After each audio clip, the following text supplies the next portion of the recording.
General Abdul Qayyum صاحب، ایران کتنے دن اپنی جواب دینے کی صلاحیت جو ہے اس کو برقرار رکھ پائے گا؟ یہ بڑا سوال یہی ہے، کیونکہ اوپر سے دعویٰ یہ ہے امریکہ اور اسرائیل کا کہ وہ اتنی فائر پاور یوز کر رہے ہیں، ایئر پاور یوز کر رہے ہیں کہ نیچے سے جتنے ان کے موبائل لانچرز ہیں اس کو تباہ کر رہے ہیں، دعویٰ یہ ہے، لیکن ابھی تک ایرانین میزائل چل رہے ہیں۔ تو آپ کے خیال میں ایران میں یہ صلاحیت ہے کہ وہ اگلے 2 سے 3 ہفتے اپنی یہ فائر پاور جو میزائل کی ہے اس کو برقرار رکھ پائے؟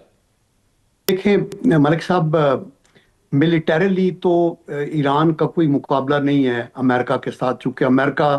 ڈیفینیٹلی ایک سول سپر پاور ہے، اسپیشلی ملیٹریلی بہت سٹرانگ ہیں، اور ساتھ ان کے اسرائیل بھی ملا ہوا ہے۔ اسرائیل بھی ان کی اکانومی اسٹیٹ ہے، تو اسرائیل امریکہ ہے، امریکہ اسرائیل ہے، تو یہ مل کے ایفرٹ کر رہے ہیں۔ یہ بڑی ہمت ہے ایران کی، جو اس سارے حملے کو سسٹین کرنے کے ساتھ ساتھ آپ آگے ان کو جواب بھی دے رہے ہیں، میزائلز کا فائر بھی کر رہے ہیں۔ تو میرے خیال میں یہ ملیٹریلی تو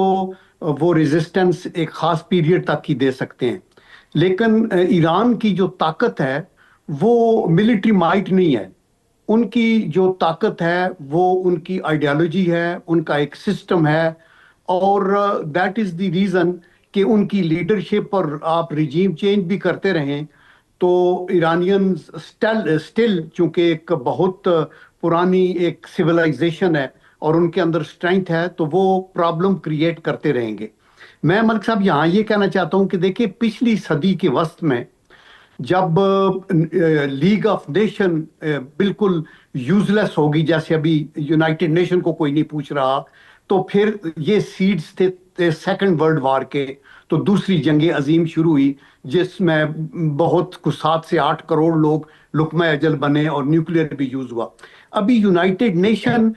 کو بالکل ٹوتھ لیس کیا گیا ہے، تو اس وقت جو ایک ٹرائنگل آف ریپریشن ہے وہ سامنے ہے، اور اس میں نمبر 1 انڈیا ہے، جو کہ اکھنڈ بھارت کے خواب میں پاکستان کے اوپر حملہ آور ہے تھرو افغانستان۔ دوسرا آپ کو دیکھیں کہ اسرائیل ہے، جو کہ گریٹر اسرائیل کے خواب میں ایران پہ حملہ آور ہے اور مسلمانوں کے اندر بھی نفرت پھیلا رہا ہے تاکہ وہ ان کو اپنی لائن میں لے۔ اور تیسرا امریکہ ہے، جو کہ اپنی سول سپر پاور کے سٹیٹس کو ایروڈ ہوتے ہوئے دیکھتا ہے، اور وہ سمجھتا ہے کہ they want to retain that, اور اس کے اندر ملیٹریلی تو وہ سٹرانگ ہیں، چائنا سے بہت آگے ہیں، لیکن اکنامکلی شاید ابھی چائنا ان کو سپرسیڈ کر رہا ہے۔ تو اس لیے یہ ساروں کی جو مشن اکٹھے ہوتے ہیں، تو امریکہ آن ون ہینڈ تو ایران کے اوپر حملہ آور ہے along with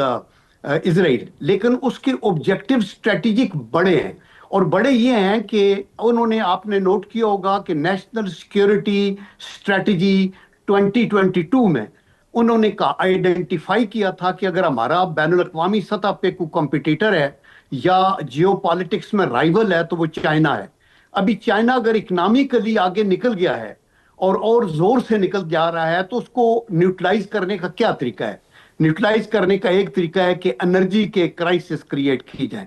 that is the reason کہ امریکہ ایک اپنی گیم اسٹریٹجک کھیل رہا ہے۔ وینزویلا سے چائنا کو کروڈ آئل جاتا تھا، روک دیا۔ ابھی آپ یہ جو اسٹریٹ آف ہارموز ہے،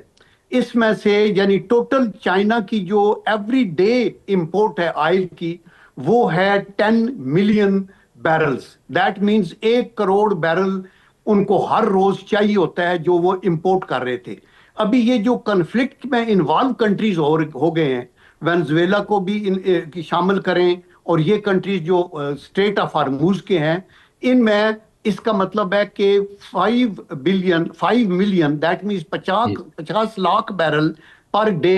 ان کو جانا بند ہو جائیں گے۔ تو دیٹ از ہاؤ یہ ایک گیم بڑے لیول کے اوپر ہے، تاکہ چائنا کو نیوٹرلائز کیا جائے اکنامکلی اور انرجی کے پوائنٹ آف ویو سے، اور at the same time India کو بھی فری ہینڈ ہے،